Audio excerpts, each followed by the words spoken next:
evening, everyone. I welcome you on behalf of the Board of Directors of Windham World Affairs Council. We are a very small chapter in this national organization, but a very, very active one.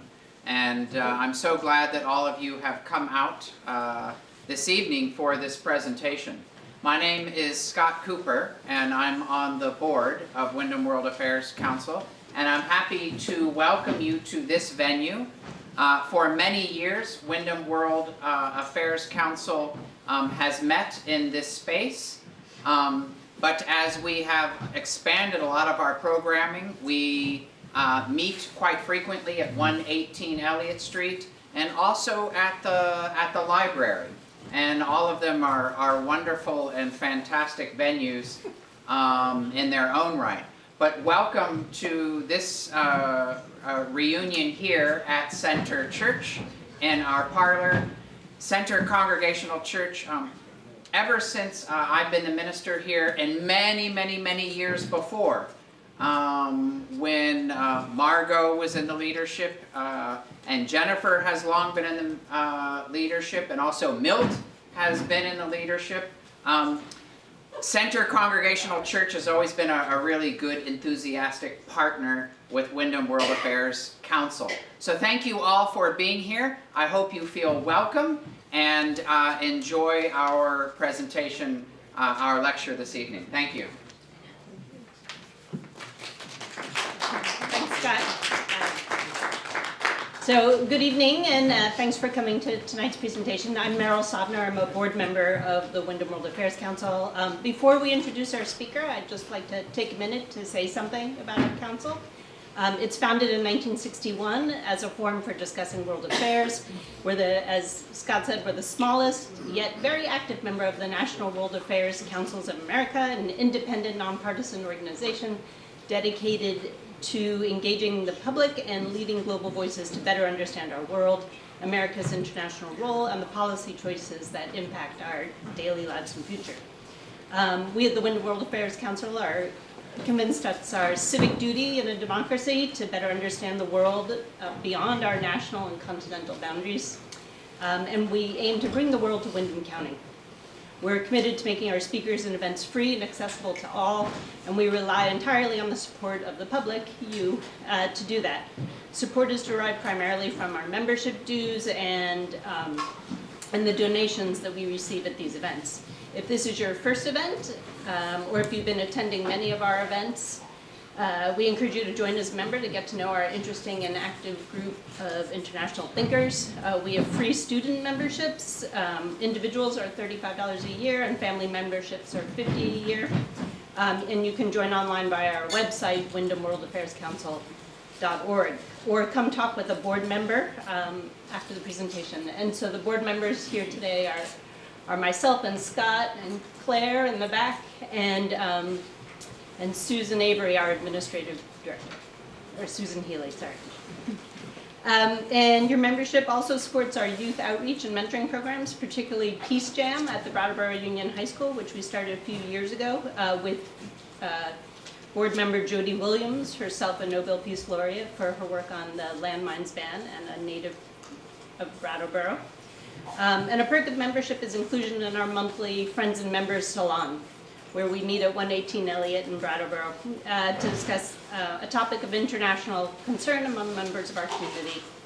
And I also wanted to mention some upcoming events. We're going to have a holiday party for our members on December 13th with music, dancing, and food, so we hope you'll be able to join us. And in the new year, we're planning talks with Lissa Weinman on her work in Cuba. You may have read her recent opinion piece in the Commons. Talk and film screening with Pete Hutchinson on his book Invisible Doctrine, A Secret History of Neoliberalism, and a discussion about the restitution of cultural objects from museums to their countries of origin with scholar Pierre Losson. We're confirming these dates now, so please sign up to get our emails so you can find out when they're happening. And then tonight, I'm really pleased to introduce my colleague, Mark Sidel, for his talk on civil society and social control in China in the Xi Jinping era. Although we had planned this talk a few months ago, the topic of freedom of association in China seems very timely. We don't know to what extent President-elect Donald Trump will serve as dictator only on day one, as he promised. But in any event, it behooves us to inform ourselves about how citizens organize, advocate, and provide services through nonprofit organizations in authoritarian states. Mark Sidel is the Doyle Bascom Professor of Law and Public Affairs at the University of Wisconsin-Madison. He's been engaged with China since first visiting in 1972, including serving on the team that established the Ford Foundation's presence in China in the late 1980s. Mark consults widely with foundations, non-governmental organizations, aid agencies on nonprofit and philanthropic activity in China, Vietnam, India, and other countries in Asia. He's researched, consulted, and published widely on civil society, philanthropy, and state-society relations. He's an elected member of the American Law Institute, and he serves on the boards of the International Center for Not-for-Profit Law, the China Medical Board, the Rights Practice, and among other organizations. So welcome, Mark. Thank you.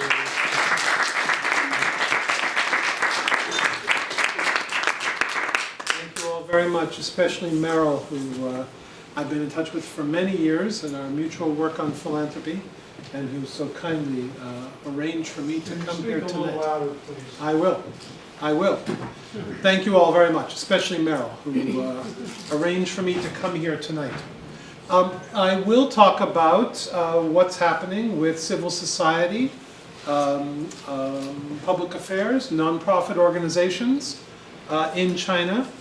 But it is important to recognize, as Meryl said, that civil society and freedom of association are under threat in lots of places around the world. I'll talk particularly about China because I happen to work on China, among other countries, but freedom of association, civil society, as Meryl said, is under threat here in the United States, as it is in parts of Europe and lots of other places.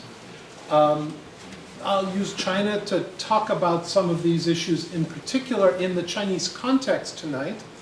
But let me point out that the House just yesterday, House of Representatives here, defeated by, I believe, only 13 votes, a bill that would have allowed the Internal Revenue Service to decertify any nonprofit organization in the United States upon allegation that it's a terrorist supporting organization. Defeated only, I believe, by 13 votes. And it could come back up in the new year. And as we've seen over the past several years, but going back earlier, investigations of nonprofits in the United States for being so-called foreign agents under the Foreign Agents Registration Act have also been increasing in the United States. And personally, I think we'll see more increases in those kinds of investigations beginning in January of 2025. So the threats to civil society, the pressure that civil society and freedom of association is under are not limited to the United States. But they are particularly serious in a place like China, where at least since 2012, but actually long before, civil society has had a hard time in China. Independent or somewhat independent associations, foundations, small grassroots groups have had a hard time forming and succeeding sustainably in China. China is a one-party state, as we all know. It's a one-party state that has helped the Chinese people achieve significant development over the past 50, 60, 70 years, but it is an authoritarian state. And so the question, which I explore in my own writing, but also in speaking, is what's the role for quasi-independent citizen activity in a one-party authoritarian state? And the basic answer to that question is that social control is exceptionally strong in today's China. And I'll talk about that, but from the perspective that, for those of you who've worked on China, been to China, taught in China, the party state is very strong. Having said that, there are interesting permutations to that control. The Chinese party, the Chinese state, does not exercise consistent, equal control over all aspects of civil society and nonprofit organizations. And so what I'm going to do is talk about a few types of groups in a place like China and how the Chinese Communist Party and the Chinese state deals with those kinds of groups. So I'll talk about advocacy organizations, organizations that are explicitly trying to bring political change to China. You can imagine what happens with virtually all of those, but I'll talk about that briefly. I'll talk about grassroots organizations. There are grassroots organizations. I think we have a bit of feedback. I'll talk about some grassroots organizations in China and how they have tried to negotiate a situation in which the state is really strong. I'll talk about what happens with social services and what in China is called social innovation, meaning experimentation with new social policies. That's somewhat more acceptable. I'll talk about government-organized, non-governmental organizations, what the academics, including me, call gongos, which are in effect nonprofit organizations formed by the government. And then I'll talk about a relatively new development over the past several years, which is right-wing paramilitary, parapolice organizations in China, but also in Vietnam, also in India, which are helping the police with social control, but organized as nonprofit organizations.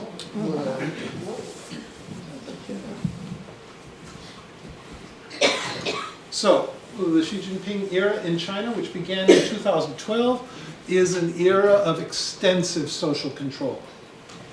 The picture I've shown here, but there are hundreds or thousands of such pictures available on the web, is the array of cameras in Beijing. I don't know how many of you have been to Beijing over the past 10 or 15 years, but beginning with 1989, Tiananmen, which some of you remember, the surveillance and social control mechanisms in China have grown year by year. This is just one light pole in Tiananmen Square in Beijing. If you go to Beijing, as I was last about, 7 weeks ago, you see surveillance everywhere. The security forces are everywhere. I stayed in central Beijing this time when I was there, and there were police on every block and police cars on every block. China is committed to social stability. And Beijing is a special concern for the Chinese political leadership. So this is what you see in China all the time. Outside of Beijing, you may see less surveillance. You may see less security forces. But this is the look of Beijing. Law is used to maintain social control in lots of different ways. As I say here, criminal law, anti-espionage law, tax violations, financial and banking circumstances. The law is intended to provide social control. And we have other mechanisms that have been introduced over the past decade to decade and a half. China is rolling out over many years a system by which both individuals and organizations are graded, put into categories. It's called a social credit system. Some of you may have read about this, in which each individual or each organization or each company will eventually have what's called a social credit score. If your social credit score isn't high enough, the system is in formation. It's not completely rolled out yet. But if your social credit score isn't high enough, then it may be difficult, as it has been difficult for some Chinese citizens, to get on planes or get on trains or to access certain kinds of services. These are just examples of the array of social control in China. So, at the same time, and it's the paradox of China, China has hundreds of thousands of non-governmental organizations, hundreds of thousands of charities, hundreds of thousands of what we call NGOs, or associations. And they're in different categories, and the state deals with them differently. On one end of the spectrum are advocacy organizations. These are two pictures relating to something called the Open Constitution Initiative, which beginning about 20 years ago, 22 years ago, began to advocate for a much more open, democratic constitution for China, including the protection of constitutional rights. This is one of the training sessions that the Open Constitution Initiative carried out. This picture is, I should have put the time of the picture, I believe it's 2012, 2013, something like that. Open Constitution, I'm sorry, it would have been before that. It would have been 2006 or 2007, the Open Constitution Initiative, which was an advocacy organization. Also a research organization, but they did advocacy. They were closed down in 2009. This is one of the documents that closed them down on the right, Chinese document, from the Beijing authorities. They're an example of an advocacy organization that cannot survive in an authoritarian time in China, and we are definitely in an authoritarian time today. By the same token, there are thousands upon thousands of smaller nonprofit organizations in China which are concerned with helping fellow citizens at the local level. These, the state treats differently. These are not regarded, for the most part, as a political threat to the state. And while being monitored by local authorities, and in many cases encouraged by local authorities, these organizations are allowed to continue their activities. In some cases, raise funds and expand their activities. I call it the shaky persistence of grassroots organizations because life for these organizations is not necessarily easy. There's a lot of reporting to be done. There's a lot of restrictions on the kind of fundraising they can do. There are limitations on how much they can liaise with other grassroots organizations around China. It's not a free environment, but it's not an environment where some of them are being, or many of them are being closed down. So I just picked out two pictures of organizations. These are pictures from an official Chinese paper of grassroots organizations with volunteers. And this is a process that goes on in China every day. It's a process that took hold in China in 2008 when there was a huge earthquake with thousands upon thousands of deaths in Sichuan province. And China saw an upsurge in citizen volunteering as thousands of Chinese citizens went west to Sichuan province to help with the relief activities after the Windham earthquake in 2008. The authorities did not close down that spontaneous movement to volunteer, but over time they began to control the volunteering process. There was some concern in the state about spontaneous citizen volunteering. And so now we have a pretty organized system in China in which grassroots organizations, in most cases, can continue to exist as long as they focus on social services, as long as they focus on serving their neighbors. For those who are interested in this particular type of situation, there's an American scholar who lives in Australia named Anthony Spires, who's just come out with a book about these kinds of organizations that includes detailed portraits based on many years of field research in China with two grassroots volunteer student-led organizations which he calls in the book Bridges and Together, because he's not using the real names of the organizations, because being written up by a foreign scholar, even if the organization is allowed to exist, might not be good for those organizations. He's worked the most, I think, or among the most, on these kinds of grassroots groups. A third type of group are organizations largely based in Chinese cities that are explicitly carrying out social services, often for large groups of people. The prototypical case, I don't really have a picture of this prototypical case, but the prototypical case is NGOs, social organizations in China, that are involved with school lunch programs for kids, sometimes reaching hundreds or thousands of kids per day. You might think that in a Communist Party-run society, which calls itself a socialist society, that the state would take care of that kind of social service. But it's been a long time in China since the state took care of all of those social services. And that's one of the reasons why the Chinese state allows groups like this. This is a legal aid organization in Beijing that I've actually visited on the left.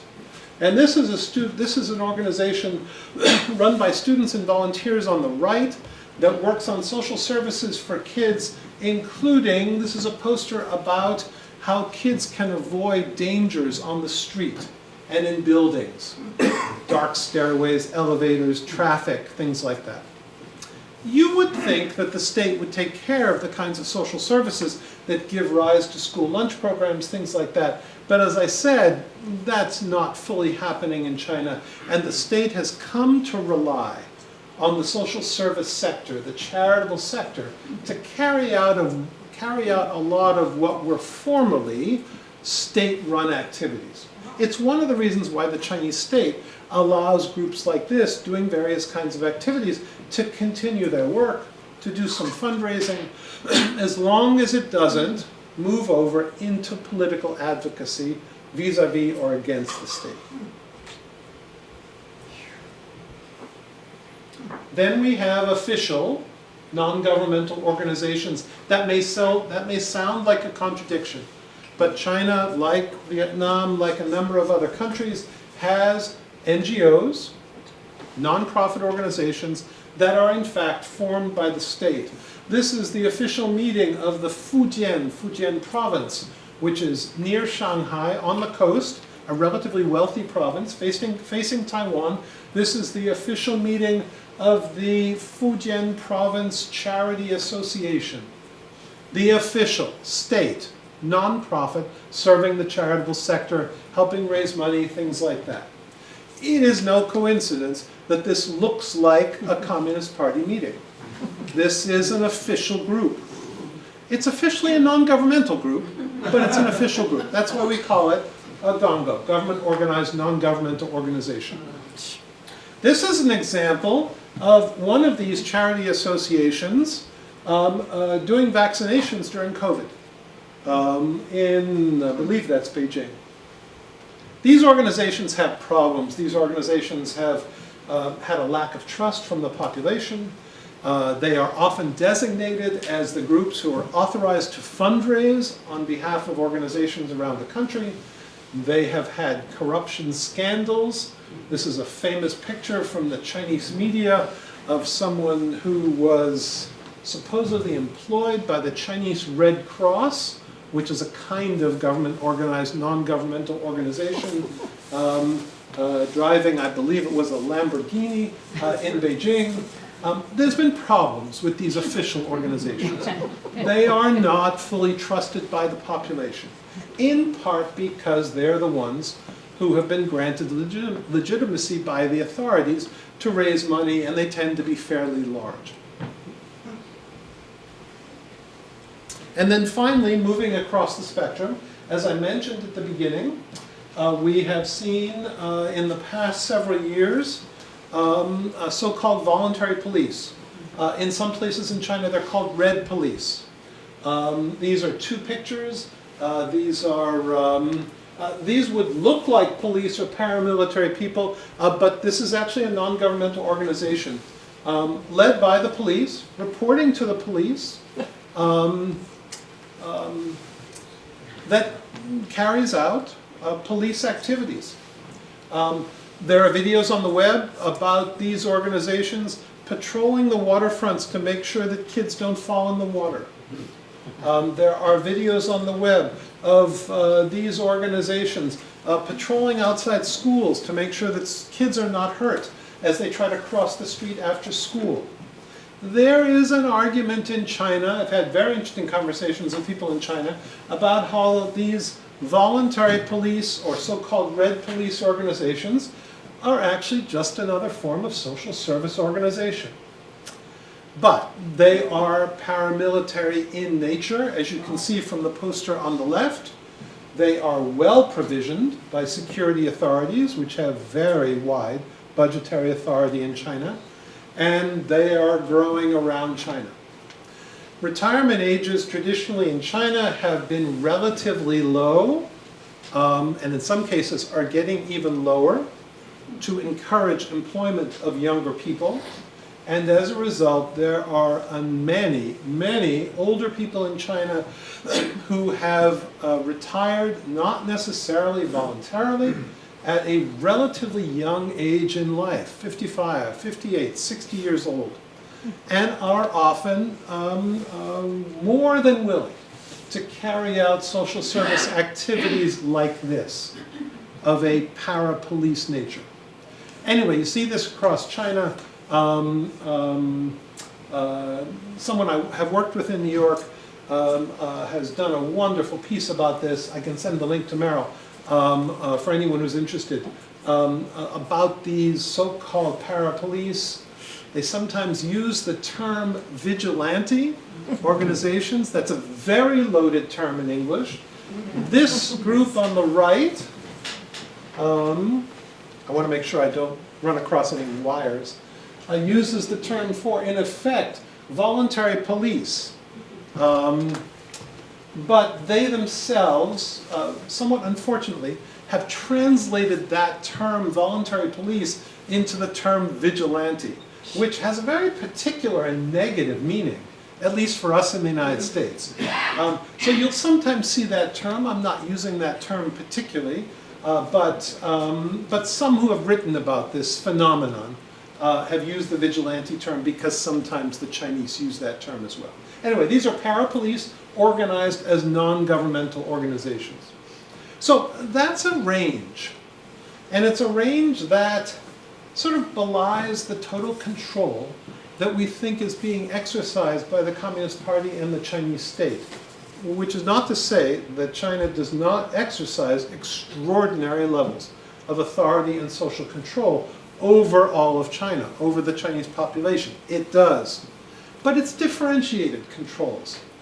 Grassroots groups that do social services, city-based groups that serve thousands of people, including during COVID, and other groups that do not take on political advocacy roles may be not only allowed to persist, but in some cases encouraged to grow. Groups that take on more of a political tinge, that call for reforms, that may call for constitutional change, those groups are stamped out.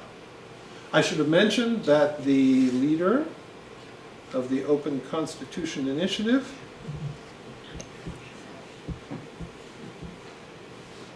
and I could have put up a slide about him. The leader of the one of the leaders of the Open Constitution Initiative is a Chinese law professor who I was able to meet many years ago when he was allowed to be active, and he's now been in prison for a number of years. So these kinds of political advocacy, non-governmental organizations are not allowed to exist. So it's a spectrum. It's a spectrum under this umbrella of social control, but there are differentiated aspects to this. The Chinese system is a well-organized system of social control. It is not a system in which, to use the Chinese phrase, one knife cuts all. It's a system in which China decides that certain groups are going to be not allowed to exist, and certain groups, like the local grassroots organizations, or like some of the social service organizations, are going to be encouraged to exist. And that's the paradox of the control of civil society in a place like China. China's not North Korea. In North Korea, there is none of this. I've actually, I don't think Meryl and I have ever talked about this, I was actually able to visit North Korea once, for an academic conference about 11 years ago, before it became illegal for Americans to visit North Korea. It's currently illegal for Americans to visit North Korea without a license, and the licenses are only available to journalists or NGO workers or a few other people. North Korea has none of this. China has very extensive social control, extraordinary social control, but it's differentiated social control. So some of these local grassroots or social services groups are allowed to exist, while political advocacy groups are not. And with that, I'm going to stop with that brief introduction and take any questions or comments that any of you have. Are the Red Police paid? No, the Red Police are voluntary. Now, I will point out that the gear is supplied through security budgets. The Ministry of Public Security, the police in China, has extraordinary levels of budgetary authority. These would be, this is a place called Jiangtan, and this is the same characters as the characters here. Voluntary police, sometimes translated as vigilantes. Vigilantes isn't quite the right term. They would be supplied with all of that gear. You would be forgiven if you think they're police. They look like police, or they look like paramilitary people. But they are volunteers doing this generally, not always, but generally in retirement. There's also some videos on the web of young people, students and others who volunteer in these roles. But a lot of the people who do this are retirees. Yeah? Do they have guns? They do not. Only regular police or paramilitary officers in China have guns. None of the videos I've seen, I've reviewed everything just for my own research. I've reviewed everything I can find about these either voluntary police or so-called red police, and I have never seen guns. They're not trained in guns. There is not a gun culture in China like there is, unfortunately, in the United States or other places in that way. And so they would have walkie-talkies, they would have communications gear, but they would not carry weapons. They would, because of the very widespread coverage of security forces in China, they would be able to call in police if they spot things that need covering. And you know, this is a very interesting phenomenon, something I may write about at some point, because on the one hand, they are the subsidiary arms of an already extraordinarily strong security apparatus in China. On the other hand, they're doing things that the local police often don't do.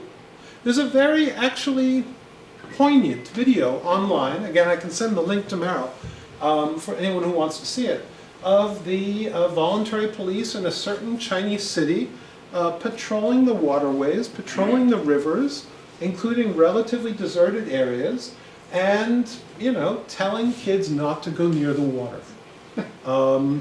Because the security officers, the police officers, are doing other things. In the back, yeah. Is the regime in China communism or socialism? Neither.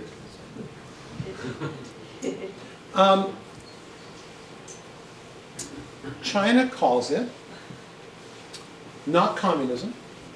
China calls it a Chinese form of socialism. However, the ideological rhetoric, the ideological statements need to be balanced with a sort of sense for what the reality of China is today. China today is a strong state with a tremendous amount of privatization. The private sector, the company sector, both state-led and private companies, is very strong in China. So, as some of us might have read about socialism, China today doesn't really look like the socialism we would have read about. If socialism means strong state control, then there are significant aspects of that in China. If socialism means full provision of social services to the population, including those who most need it, China falls short today in that. Having said that, hundreds of millions of people have been enabled out of poverty in China in the last 30, 40, 50 years. So there's a paradox to China. China would say it has its own form of socialism today. Yeah? The term, I'm showing my ignorance here, the term free association is new to me, and I've learned about a new right to be taken away.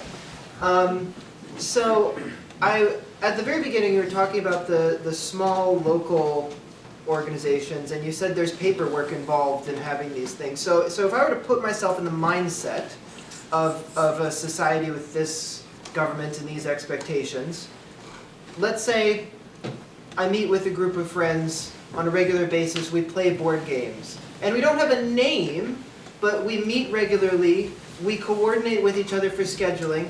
How large and how regular would the group have to be before we start saying, okay, we need to get some paperwork here? A few weeks ago, some of you may have read about this in the New York Times, because I mostly do the New York Times online. I never quite know what day I'm reading. I believe it was this morning. A few weeks ago, a group of 4 friends who live in a major area called Zhengzhou in central China decided to go to the nearby city of Kaifeng. Some of you may have read this article, for the famous soup dumplings in Kaifeng. I believe it's about 40 miles away. It's possible that some of you have heard of Kaifeng because Kaifeng, this is a very different talk, Kaifeng is the home of the Chinese Jews. And there is a group of Chinese Jews. It's a long story. You can imagine, it's a long story. But there is, and I've been to Kaifeng, and I met some of the people in this community. Anyway, these 4 people got on their bikes and pedaled 40 miles to the city of Kaifeng to get the soup dumplings. Nobody objected to that. By the several days after that, hundreds of students from Zhengzhou were getting on their bikes, no political slogans, occasionally singing the Chinese national anthem, and biking off to Kaifeng, soup dumplings. The authorities kept the restaurants open late, enabled the, China has a system of, what do we call it in New York? The city bike. Sometimes they're called Lime. Yeah, ride-sharing bikes. They kept the ride-sharing bike racks open. Kaifeng, like many smaller cities in China, is desperately hurting for tourism because the economy is not doing well in China. When hundreds of people were doing it, or even thousands of people were doing it, the authorities were still welcoming it. By the past week, tens of thousands of Chinese students, and now others, were making this biking pilgrimage 40 miles away from Zhengzhou, clogging up the highways, attracting people from other parts of China who went to the original city to take place in the biking exercise. At that point, the authorities got worried. The authorities were worried because of traffic safety. Thousands of people. There are videos in the New York Times piece, for those of you who want to look at it. Great videos of the students and others on their bikes, basically taking up the highway. But in China, when large groups of people begin to congregate, the Chinese state learned, as a result of Tiananmen and many other occasions, that it is going to be worried and anxious when very large numbers of people on their own decide to congregate. So when it was 4 people, it was no trouble. When it was hundreds of people, it was no trouble. They weren't demonstrating, they weren't yelling slogans. They were occasionally, as I said, singing the Chinese national anthem. There's actually some poignant video, I think it's in the Times piece, of these young students who are not used to riding their bicycles 40 miles these days. It's something Chinese students are not used to doing. Huffing and puffing on their bicycles while they try to sing the Chinese national anthem at the same time. When it got to be thousands, and it began to expand from students to others. This will remind some of you of Tiananmen, even though no politics in this occasion. Then the authorities said, that's enough. This is not allowed. They closed down the city, they closed down the bike racks, they told the restaurants to close, and they eventually closed down the highways. That's social control in China. What's interesting to me is that they let it get as far as it did. Because this is far from Beijing. When I'd read about this on listservs for the past week or so, but there's a big Times sort of comprehensive piece about it today. When I read the Times piece, I thought to myself, if this had occurred in Beijing, it would have been closed off in 24 hours. After the first group, or after the second or third group. In Beijing, the aspects of social control are exceptionally strong. Really strong. But this was far from Beijing. It was traveling to a city that desperately needs tourism. When I was in China, 6-7 weeks ago, on the main drag in central Beijing that some of you have been to, the shopping street, Wangfujing, it was virtually empty of people.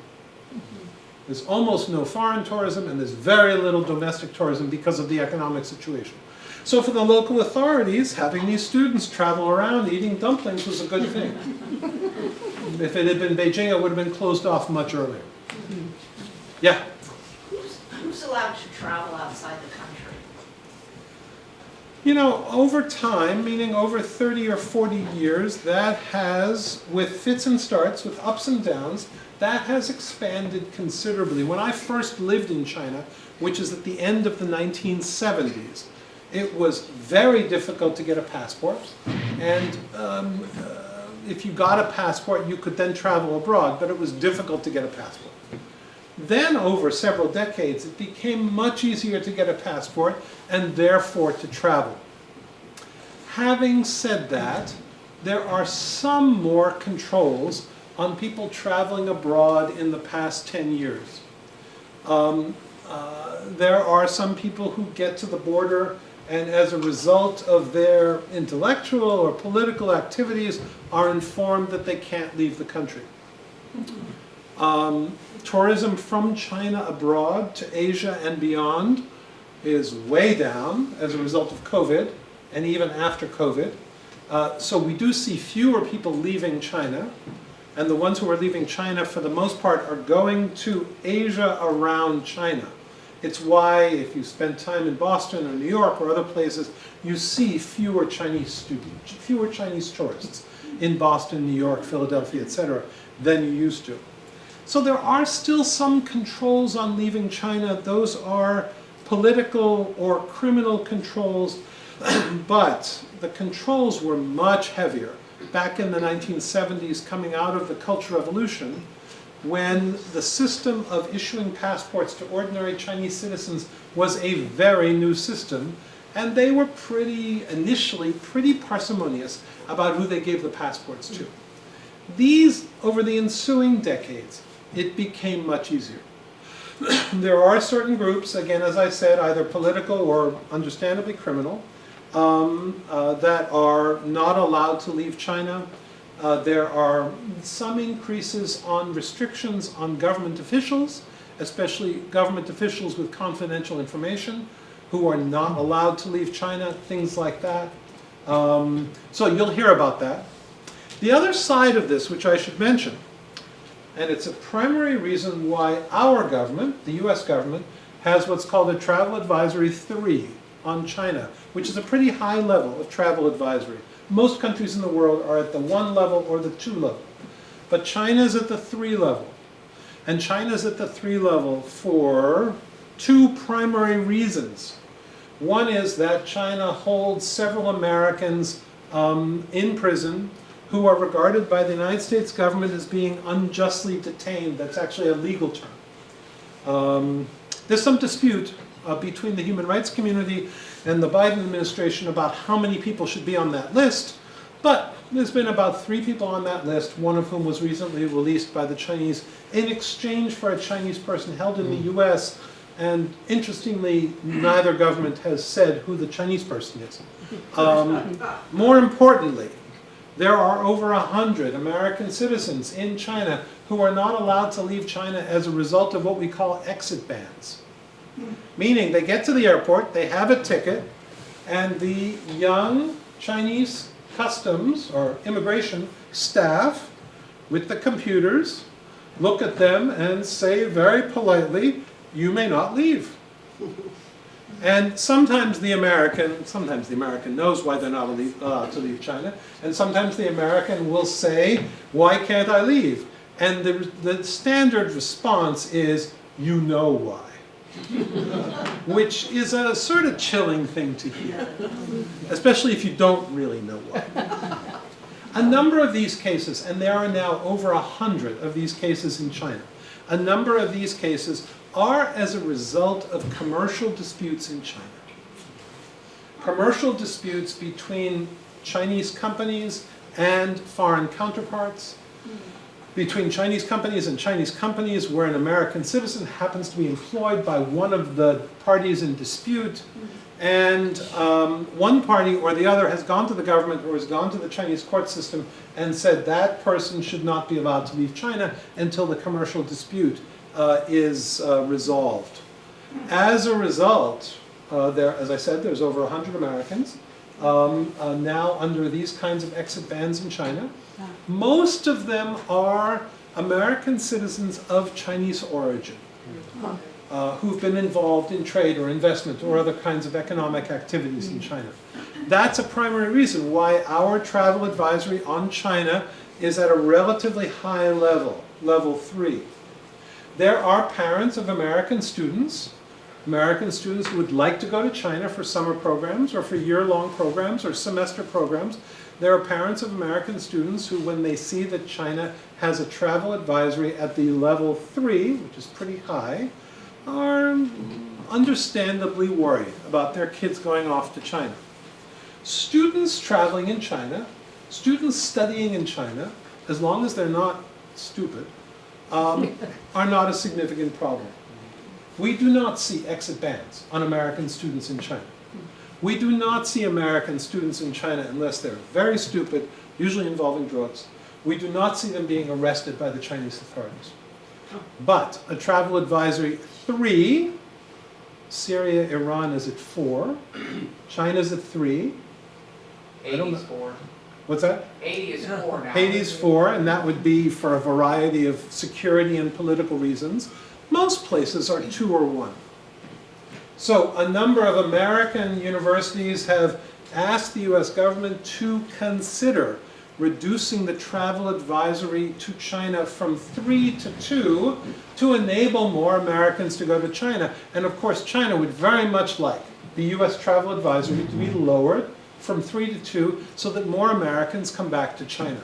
The number of Americans going to China is very small at this point. Last year in China, there were about 800 Americans studying total.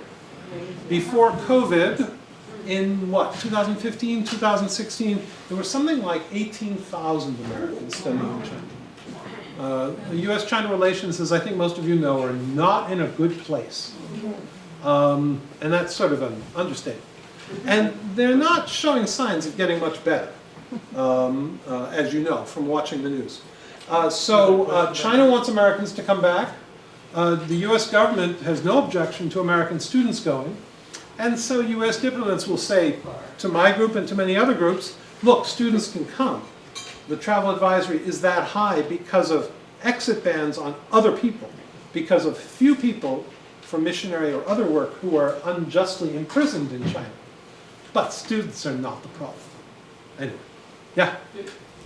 To take a little different perspective on that, in my experience working and teaching in China, and now recently with the reduction of Chinese students coming to America, the United States is actively discouraging the issuance of visas to Chinese students coming to the United States. So the level 3 is a tit for tat.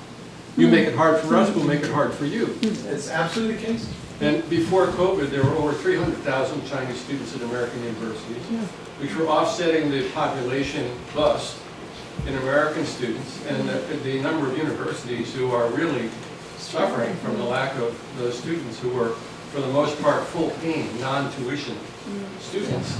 You know, so this is not a unilateral thing that the Chinese just did. It's a bilateral, you didn't scratch my back and I won't scratch yours. We are seeing increasing controls on Chinese students coming to the United States.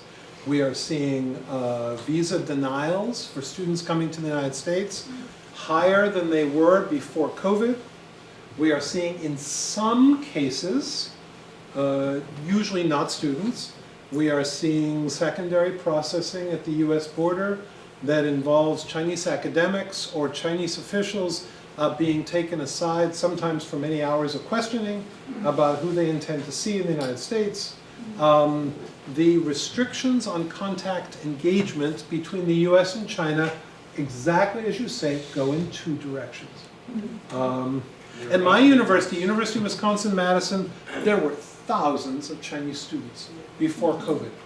Now, when you walk around Madison, as I do occasionally, you see many fewer Chinese students. And as a result, the China-related economy in a place like Madison, which has 50,000 students, the China-related economy, grocery stores, restaurants, and other places, has shrunk tremendously. You can compare that post-COVID to pre-COVID. So yes, we are seeing the results of conflict between the United States and China playing out on both borders. Yeah. Question from someone online. Yeah. Do you see any similarities between the Chinese government's use of NGOs and some of the policies outlined in Project 2025? Freedom of association, civil society is under pressure almost everywhere. I'm not sure it's under pressure in Denmark in the same way. But it's under pressure in a lot of places. And it's under pressure, and it's going to be under more pressure here too. Does that mean we're at the level of social control in China? No. Not now. But freedom of association is under pressure here too. I outlined at the beginning two aspects of that. The bill that just failed in the House, but which could be brought back, which would make it pretty straightforward for the IRS to decertify nonprofit organizations in the United States from their tax exemption based on allegations that they are terrorists supporting without a level of proof needed. Or the foreign agents issues, which have come up in a lot of different cases.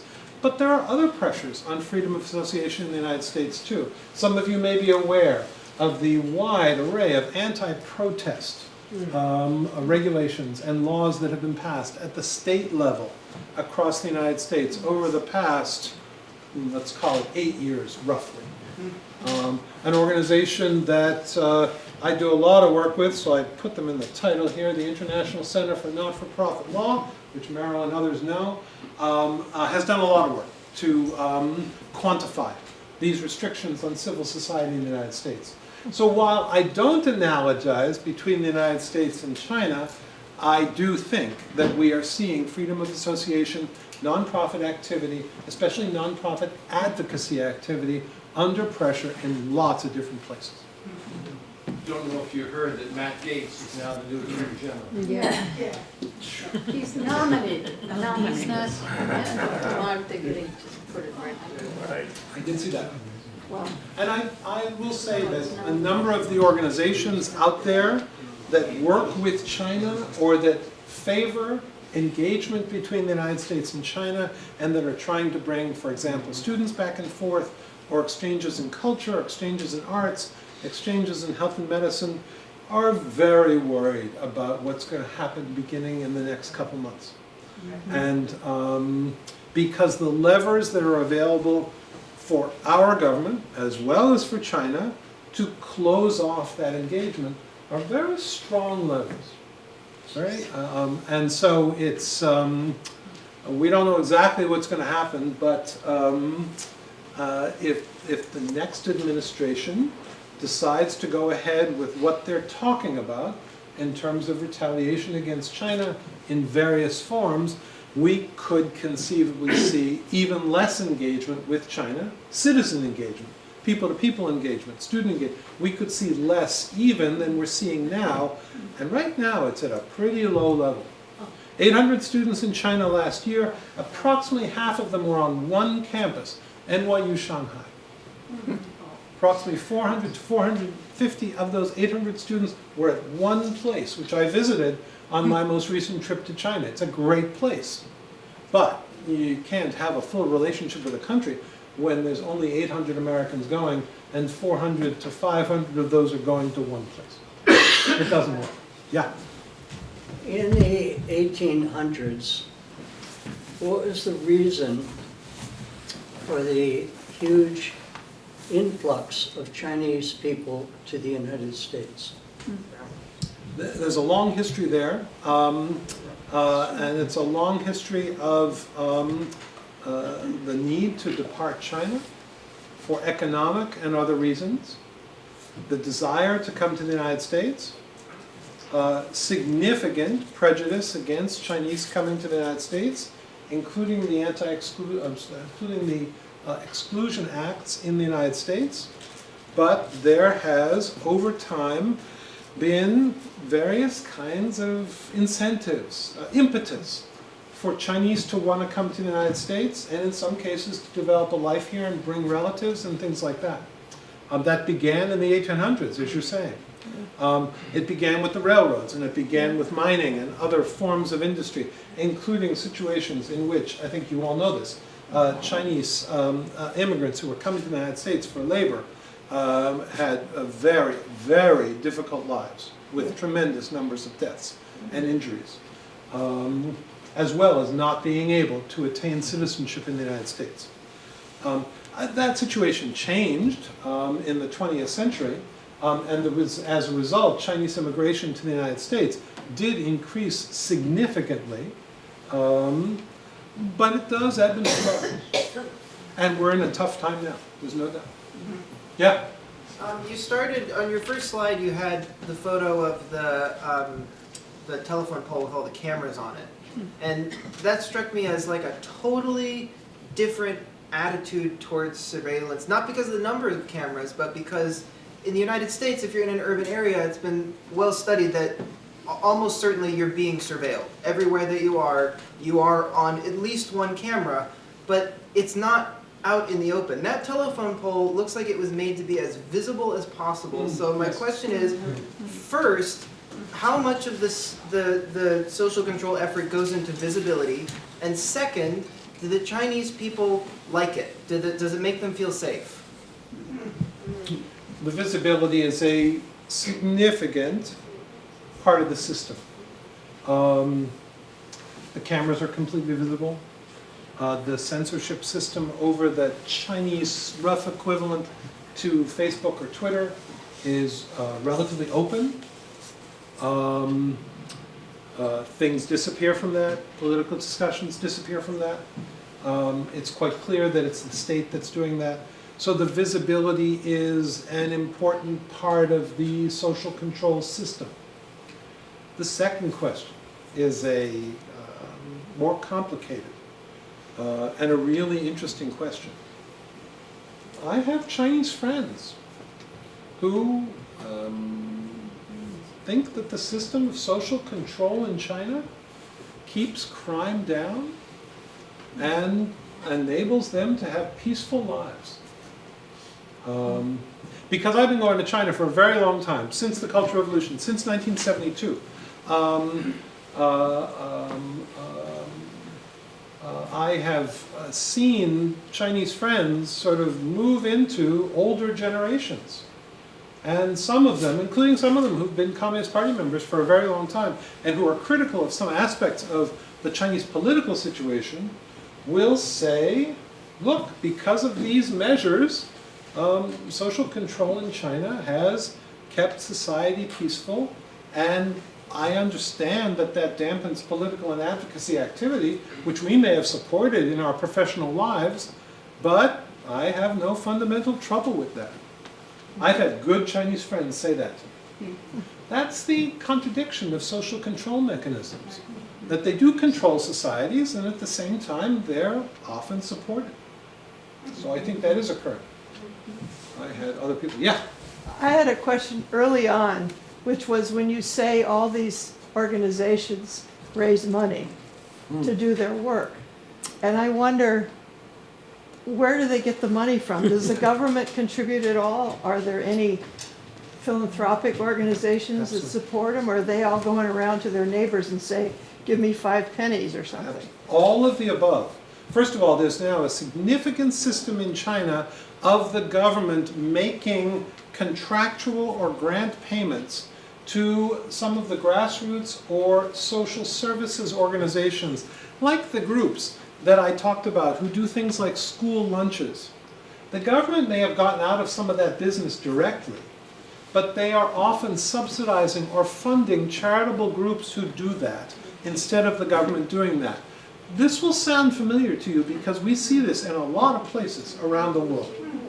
Government contracting with nonprofit organizations to provide social services, which for one reason or other, political, budgetary, or otherwise, the government is no longer willing or able to do itself. So they're funding the charitable sector to do it. Are they funding the charitable sector sufficiently to do it? No. It's uneven. But there. And there's increasingly a strong indigenous philanthropic sector in China, including large corporate and family foundations. And there is a very strong crowdfunding community through the web, which the state keeps a very close eye on. The state keeps a close eye on it, not so much for political reasons, but because they don't want the system undermined in terms of trust and legitimacy by fake organizations or untrustworthy organizations crowdfunding online and in effect screwing up the system for everyone. This question of how do we regulate online fundraising, as my friend Betsy Schmidt, sitting right here, knows extremely well, is a question that bedevils almost every society that has online fundraising these days, and it's something the Chinese are thinking about as well. So increasingly, certainly compared to 40 or 50 years ago, increasingly there are Chinese funds, whether it's governmental, whether it's philanthropic, whether it's individual donations, that are available for some of these kinds of organizations in China. Along with that, the foreign organizations working in China are now playing a more constrained role than they did 15, 20, 25 years ago. Many of them are still there. Ford Foundation, Gates Foundation, Oxfam, Save the Children, they're still there. But in terms of what they do compared to what China itself does in funding its nonprofit community, it's relatively small at this point.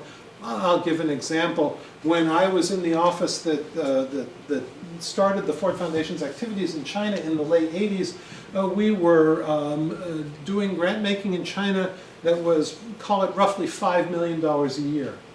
That $5 million in China in 1987 was a reasonable amount of money. These days, these are all public figures that are on the Ford Foundation website. These days, the Ford Foundation, still in China, 40 years later, is spending about $15 million in China a year, 3 times as much. That $15 million, although the Ford Foundation does good work in China, that $15 million is far less important in China today than $5 million was in 1987. $5 million was a noticeable figure to support academic work, to support policy work in China in 1987. $15 million today, while of course it's useful, is very small compared to the philanthropic resources that China itself has available through its own efforts. So, I'm looking for people. Yes? Yeah, you mentioned that China's retirement age is actually getting lower and lower. And yet I have the picture of China having a demographic issue of an aging population. Absolutely. If you have fewer people working, and maybe now going, and then they're volunteering, how do you, I mean, it just seems counterintuitive. This is a tremendous issue in China. This demographic trap is a huge, it's just an enormous policy issue. We have seen in recent months some sort of contradictory policies on this issue, including in some places people actually being able to retire a bit later. The problem with later retirement is that youth unemployment in China, even the official statistics, are, you know, in the 10, 15, maybe 18% level, very high. The real levels of youth unemployment and underemployment are probably somewhat higher than that, if not significantly. So there is a need to sort of recirculate employment and things like that. On the other hand, it's increasingly difficult for a society like China to support ever increasing numbers of retired workers, a retired staff, and they need something to do. It's a real problem. It's a social policy problem in China that the Chinese have been working on for a very long time. Very long time. Well, they used to hand out shovels, go dig a ditch, but they don't have that kind of economy anymore. But there's still lots of volunteering available. Right. But, you know, either for economic reasons or for other reasons, there are many, I'm not even going to call them older people, there are many middle-aged people who are gradually being replaced in the workforce who would like to stay in the workforce. Mm-hmm. At the same time, and I've talked with old Chinese friends about this, they recognize the need for young people to be able to move into the workforce and to move into good jobs. So it's a real policy problem, real policy issue. Yeah, in the far back. Yeah, well, my question, the context for my question is I'm planning to go to China as a tourist in March of 2025. Good. And my question is, given the incoming administration and possible rising tensions there, are there any things that you're looking out for that could be particularly problematic or unpleasant for an American tourist in China? First of all, tourists are welcomed in China. Tourism has not rebounded in China as much as China wanted it to. As a result, you will see announcements, I mean, you have to look for them, but you'll see announcements of visa exemptions from a wide array of countries around the world. It used to be that you could go to China without a visa from some countries for a transit period of 24 hours. These days, there are dozens of countries around the world for which you need no visa to go to China for as long as 14 days or longer. That's not the case with the US. You still need, because of the relationship, the difficulties in the relationship, you still need a visa to go to China. I think you'll be warmly welcomed. The problems I was discussing, you know, the unjust detentions, the exit bans, things like that, those, while very serious problems for those who are subject to them and very serious for the United States government, don't affect the vast majority of us who go to China.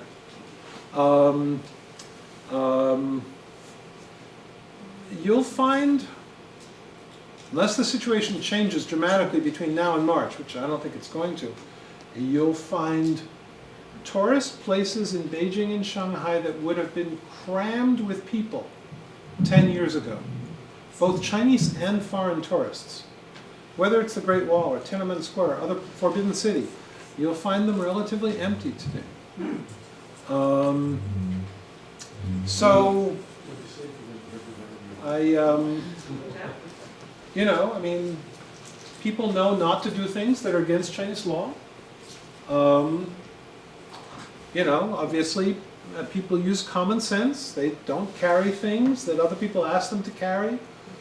I don't think that happens very often, but, you know, you wouldn't do that to other countries. You won't do it to China as well. I mean, I think it's good to go if you want to go, but I got to tell you, I don't hear from many people that they're going off to China for tourism. The irony is that makes China sort of a tourism frontier now. Whereas 10 years ago, China was debating, what do we do about sort of tourism fatigue? People have been to China once, they've been to China twice, they're not going to come back. They want to go to Brazil. And now the situation is very, very different.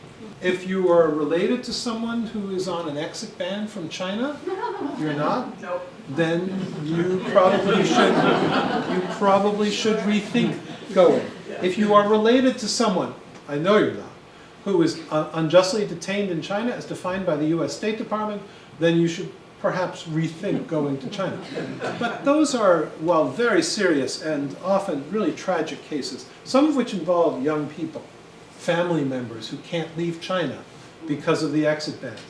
But if you're not in one of those categories, then you should go to China. Excellent. Yeah. In countries that want to exert some social control over children, there's often efforts to change the curriculum in schools to present a view of the history of the country, etc., in a way that the leaders feel they want to project. So how about in China? Is that true? And is there any tension among teachers or educators to push back? That is very much the case in China. There is a state-derived, organized curriculum from preschool all the way through basic college courses, most college courses, unified textbooks. That includes textbooks on political, historical, cultural, and other areas, as well as more technical fields like civil law.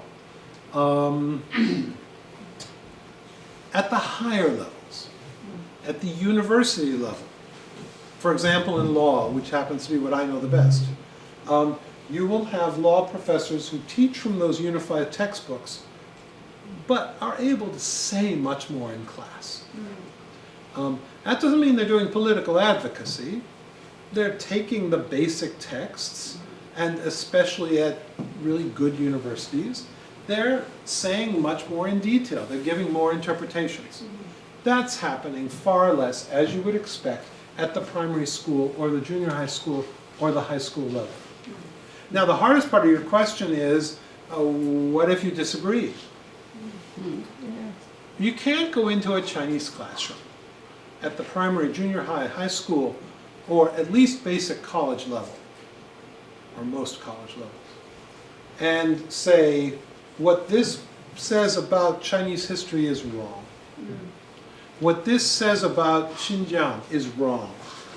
What this says about Tibet is wrong. You can't. At the very least, you'll be fired. It may be that that's all that happens. But, teaching in China is a state job, and being fired from a state job in China, some people might want that if they want to be entrepreneurs, but for a lot of people, that's their livelihood. So that would be considered advocacy that is not acceptable to the authorities. Again, the higher you go, the more academic discussion there can be. But this textbook system is a very controlled system. With new editions coming out every several years. So if the situation with the economy changes and there are new documents on the economy, as there have been in the last year or two, that would be reflected in economics or public policy texts, things like that, current affairs texts. It's a pretty controlled system. It's a national system. It's not like most provinces have the freedom to do their own textbook development. There's actually very little of that. Maybe in geography or areas where students in a particular locality are learning about that locality, it may be that the national system is delegated to the local level. You can produce your own geography book, something like that. But for the most part, it's all national materials. And teachers really can't go against that. It's also a system that, I think as many of you know, has been based for many, many, many years on memory and rote and the requirement of, in effect, rewriting for exams what the students have learned. There's long been criticism of that in China, very pointed criticism, including from senior levels of the government that it should no longer be a memorization rote system. But as you know, it's hard to change that system. And it's hard to change the examination system into something that looks or tests for something different. So in many cases, the pressure on high school students to get into college through this memorization of lots of different subjects and then putting it on the exam, it remains very significant pressure. Yeah? You noted the reduction in cultural exchange and the reduction in academic exchange, and you've outlined the rise of a police state. And I'm just wondering if you would comment on the early stages of that and how it appeared. Yeah, we sometimes date this from 2012, which is when Xi Jinping came to power. But of course in China, that system doesn't begin in 2012. So for example, the advocacy group I mentioned, the Open Constitution Initiative, they were actually banned in 2009 under the previous administration, which was regarded as a somewhat more open situation. But these social control mechanisms, at least in the history of the People's Republic from 1949, go back to the beginning of the People's Republic of China. While we talk about, and I'm as guilty of that as anyone, I mean, I called this the Xi Jinping era, but in the Xi Jinping era, we've seen an acceleration of these trends, a strengthening of these trends. But these did not sort of form out of whole cloth in 2012 when Xi Jinping came to power. Many of these methods were being used for decades before. I mentioned the cameras. I happen to be, again because of work in Beijing, I happen to be living in Beijing in 87, 88, 89, 90. We saw Tiananmen unfold, though not that night. We had been warned by our staff not to go into the square that night, and we did not. We saw cameras and surveillance mechanisms begin to grow in Beijing and around China, beginning right after Tiananmen and all the way since. So when I go to Beijing, I stand on the sort of main boulevard that leads to this place, which is the one of the gates to the Chinese leadership compound right near Tiananmen Square. And you know, every couple of years I sort of stand in the same place and look for the cameras and sort of count the cameras. And every year, every time I go and do that, there's more and more and more. So this is not a 2012 phenomenon itself. These social control mechanisms go back a long ways. They are part of the party-state system in China, as I think most people know. Yeah? I'm interested in whether or not any of your acquaintances or friends ever speak to you about their concerns for example, the Uyghurs or human rights violations of the young lawyers who are in prison. I mean, I realize human rights may be viewed differently, but... Yeah, you will have academics and others who disagree with aspects of political policy in China, and at times are willing to talk about that if they know you. I mean, if they have friends. I have to say, I think that's gotten more difficult in the past decade. It still happens, but there was more free-flowing discussion in China in earlier decades than we have seen in the past decade.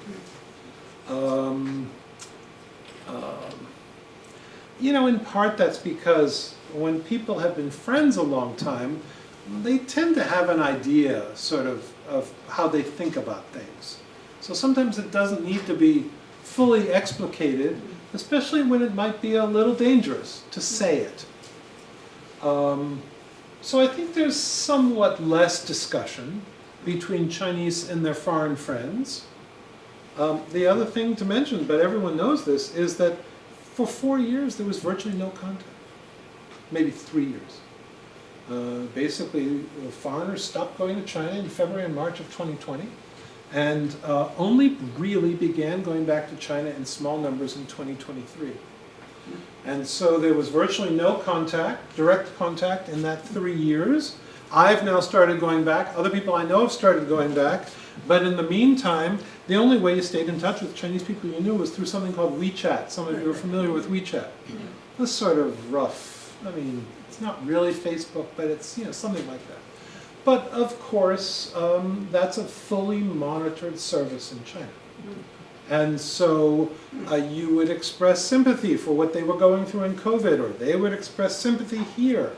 But you couldn't have significant discussions. And I do know of Chinese academics and others, not large numbers, but I do know of people who've lost their jobs in China because they said too much on WeChat, of a quasi-political nature.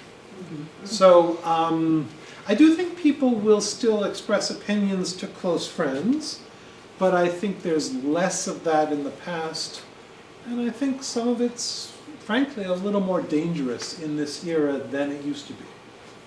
Also, I think a number of Chinese who have interacted with the foreign community, whether they're academics or cultural people or others, they at this point probably think that their foreign friends know what they think. And therefore, they don't have to talk about it very much. And by the way, to the degree that anyone has these conversations with foreign friends in China, the name is never mentioned. Because that's a problem. You can complain about prices, you can complain about difficulties in intellectual exchange between the US and China, but even between close friends, no one's going to say that. Yeah? Because I've always been very interested in Hong Kong. Yeah. What's been going on in Hong Kong been interpreted by the Chinese and the mainland? Yeah. You know, when the colonial structure in which Britain had control of Hong Kong ended in 1997, it was clear over time, as a result of the agreements between China and Great Britain, that over time the PRC would take more and more control of Hong Kong as Chinese territory. And that's the way it's played out, but it's accelerated over the past decade, in part because of widespread demonstrations for democratization and against abuses in Hong Kong. So we have seen the imposition of what's called the national security law in Hong Kong. We have seen increasing numbers of PRC officials moving into Hong Kong to run Hong Kong administration in coordination with their Hong Kong colleagues. For civil society groups in Hong Kong, I haven't really talked about Hong Kong tonight, for civil society groups in Hong Kong, for journalists in Hong Kong especially, it's a time of great controls.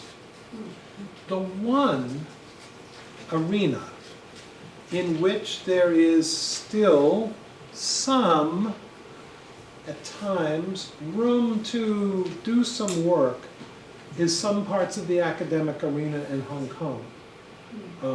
China has been somewhat careful about how it deals with the Hong Kong universities. Hong Kong has world-class universities, as you know, and China has not wanted that system to completely disappear.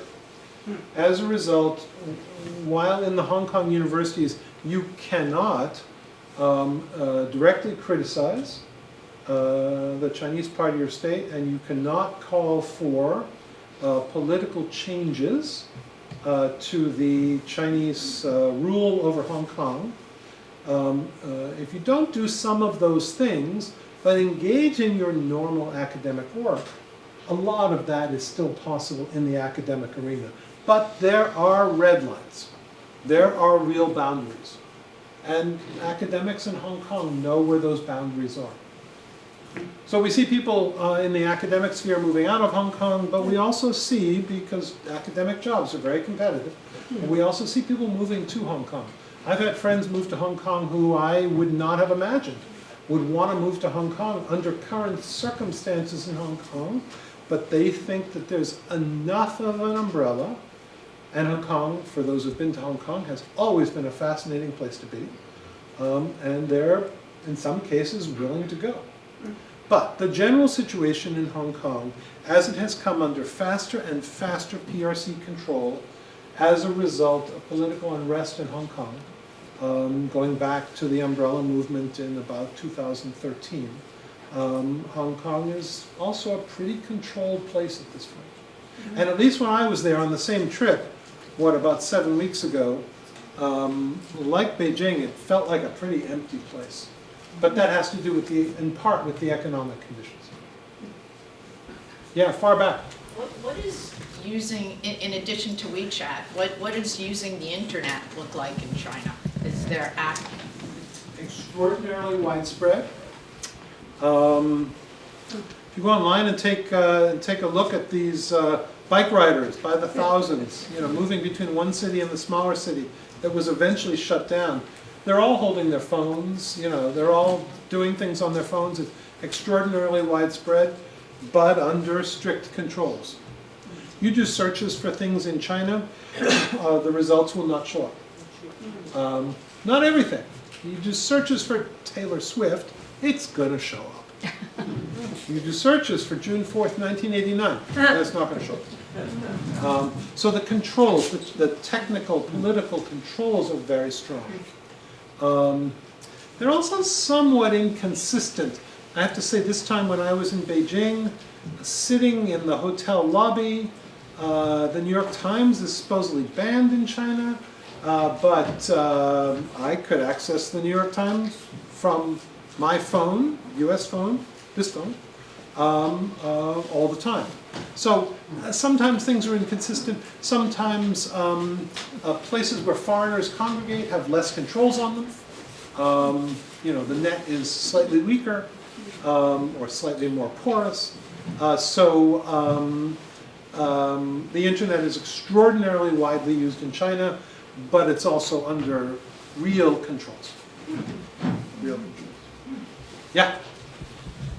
I've been reading a lot about China's investment in their universities and the university system strengthening in China at a time when American universities seem to be facing real problems on a number of fronts.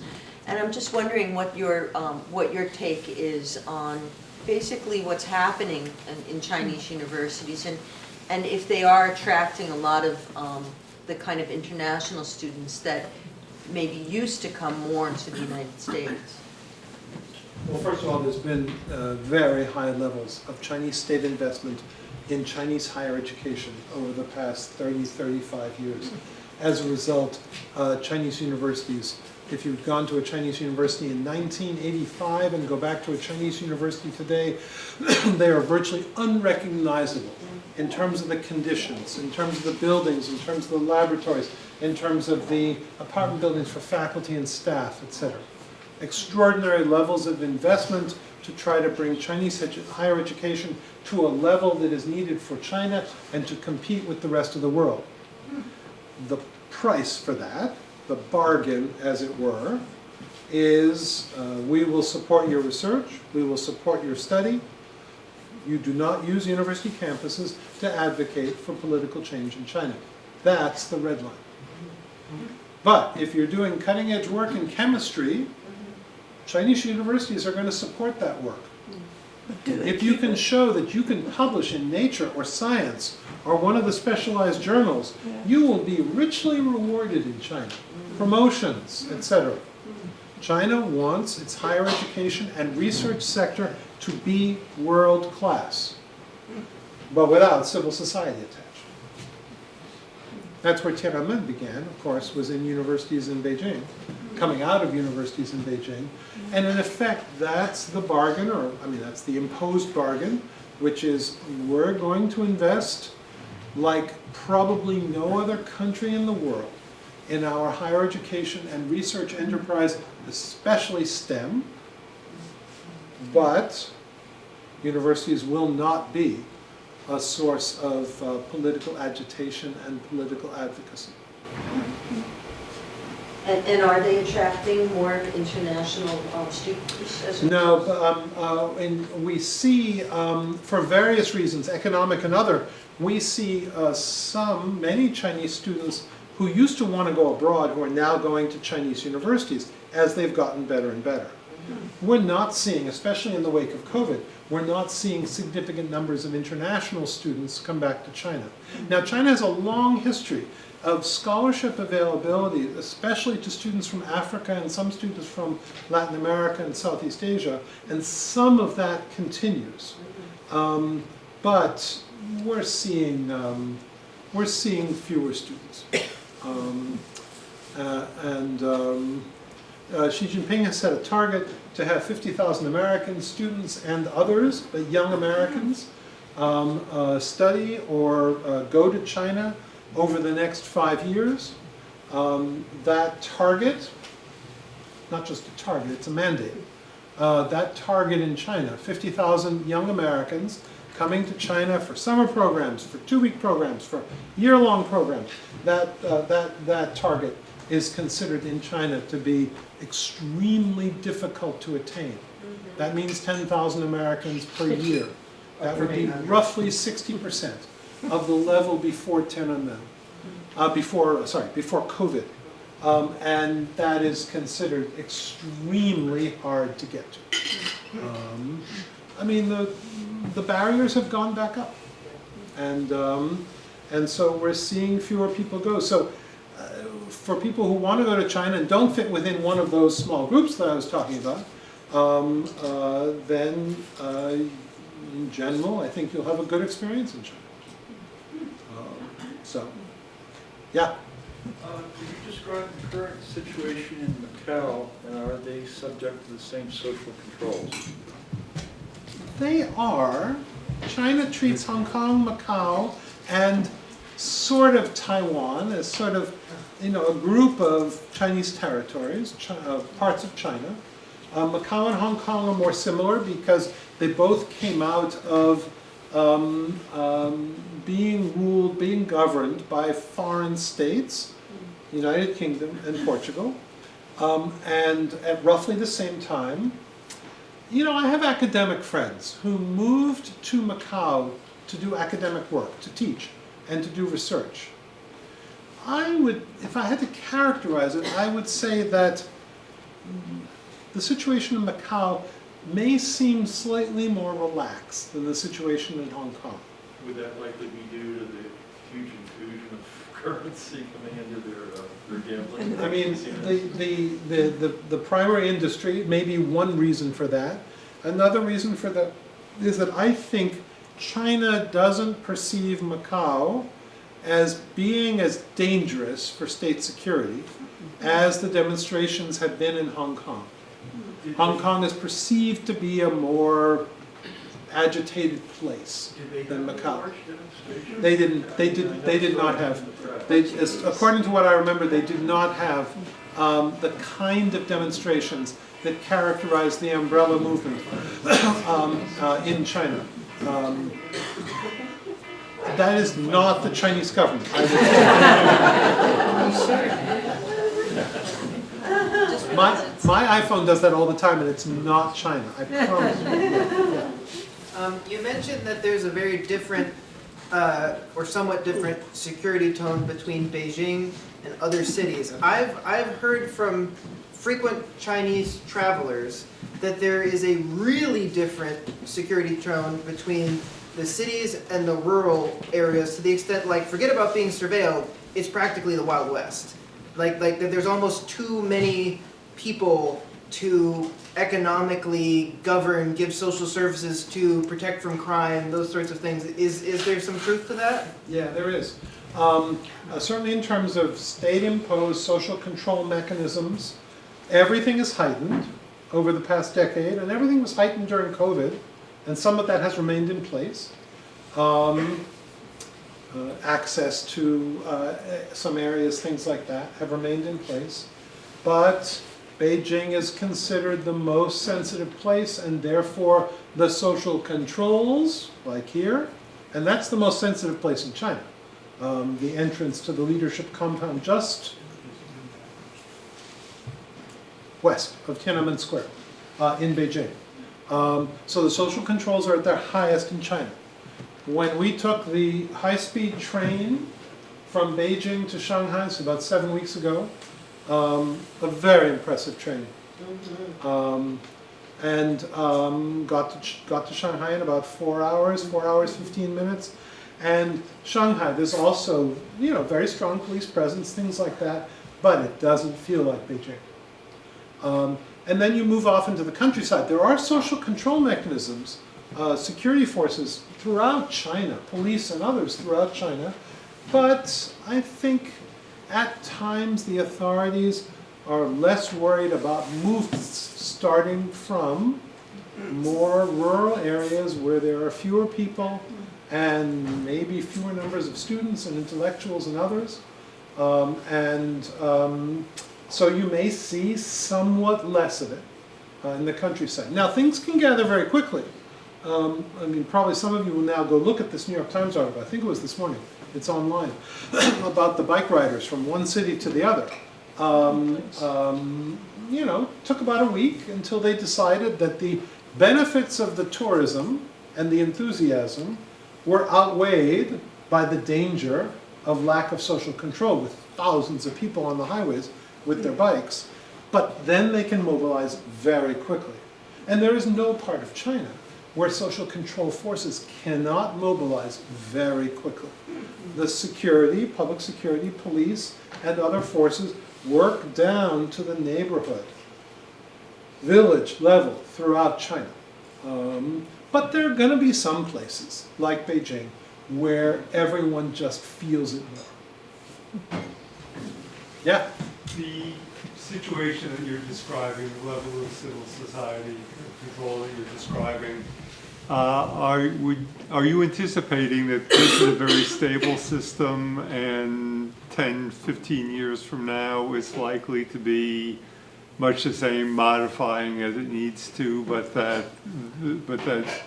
what we see is what will be for some good amount of time to come? So for this I'm going to turn to Adam Grant. I don't know how many of you follow Adam Grant, a social psychologist at Penn, who has written, probably most famously, with Sheryl Sandberg.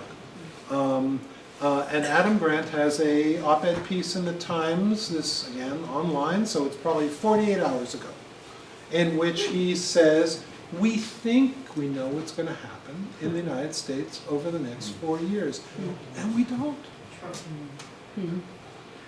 I think that's true in China too. This is what China looks like today, at least in Beijing, in terms of the heavy presence of social control and how it affects civil society. Is that how it's going to look in 18 months? Probably yes. But we just don't know. We think we can predict the future. This is what Adam Grant, I'm channeling Adam Grant, the piece in the Times. We think we can predict the future.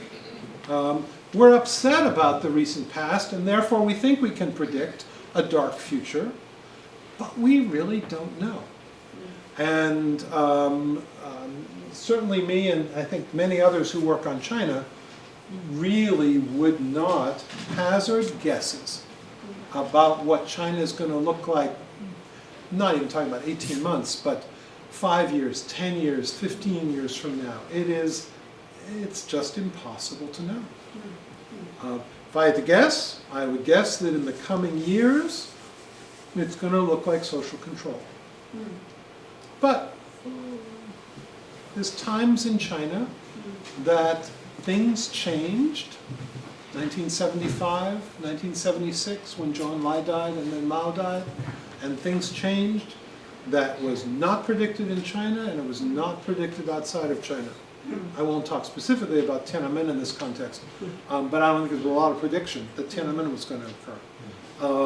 So it's very, very hard to know, and I wouldn't hazard a guess out like more than 6 or 9 months, 12 months.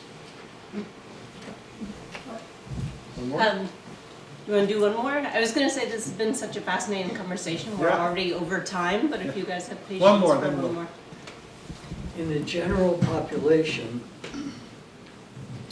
what's the situation of non-medical drug use? When I first arrived in China in the summer of 1979, there were weeds growing outside the Temple of Heaven in Beijing. The foreigners knew what those were. Most of our Chinese colleagues, students and faculty, looked at the foreigners who were harvesting weeds from around the Temple of Heaven as if it had now been proven that the foreigners were insane. Over 35 years, that's no longer the case. There's now, at least in some populations, significant non-medical drug use, ranging in severity. I don't think, there may be researchers who have good numbers on this, but I don't think China's released a lot of good statistics on drug use in China. From my vantage point, which is the legal vantage point, you can see lots of cases involving marketing, selling, distributing, things like that, sometimes with very heavy penalties. I do say to young people who are going to China to study, vacuum your suitcases before you go. I do say that to people I know. Just because, you know, something gets picked up that you didn't intend to have in your suitcase, you can get into some trouble. So non-medical drug use is significant in China, but I don't think we have a good sense of the actual levels. And I also may be not the right person to ask, because it's not what I work on. But I'm struck by the level of, I don't want to call it naivete, but lack of knowledge about this when I first started living in China, and how that has changed completely. So, and of course, the weeds around the Temple of Heaven and other places in China are now carefully mowed. Because Beijing is a carefully mowed place. But also the people in charge of social control know what those weeds are. So, thank you all very much. I appreciate it.